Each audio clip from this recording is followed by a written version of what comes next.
Salut Taboa. Nous sommes en première au lycée Paoli Valent d'Artois de Neu-les-Mines. Et nous allons vous éclairer sur le sujet d'une possible troisième guerre mondiale. En réalité, c'est faux. Cette attaque a été revendiquée par l'État islamique, donc à une salle de concert à Moscou, qui a créé 137 morts. Le président russe, Vladimir Poutine, a déclaré que cette attaque viendrait possiblement de l'Ukraine, mais en réalité c'est de la désinformation ainsi que de la propagande russe, dans le but de justifier la guerre en Ukraine. C'est vrai. Le 26 février 2024, 25 dirigeants occidentaux se sont retrouvés au palais de l'Élysée pour discuter du soutien fourni à l'Ukraine 2 ans après le début de l'invasion russe. Le président français Emmanuel Macron a alors déclaré qu'il n'excluait pas d'envoyer des soldats français en Ukraine, ce qui ne semble pas être l'avis de tous les pays.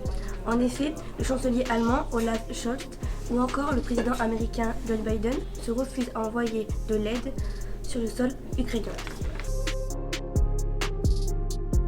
Il s'agit là d'une fausse information fournie par l'agence TASS, proche de l'État russe, suite à une déclaration de Sergei Naryshkin, le directeur des renseignements extérieurs russes, le 19 mars 2024. Selon lui, la Russie dispose d'informations selon lesquelles la France prépare l'envoi d'un contingent militaire de 2000 hommes sur le territoire ukrainien. Ces déclarations ont finalement été démenties en France, notamment par Pierre Schill, le chef de l'état-major de l'armée de terre française.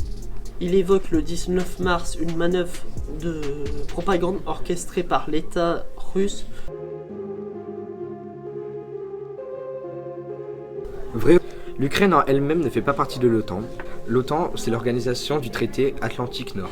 Une alliance de 32 pays au sein de l'Europe et d'Amérique du Nord, qui permet aux pays de se consulter et de coopérer dans les secteurs de la défense et de la sécurité, ainsi que de conduire ensemble des opérations multinationales de gestion de crise.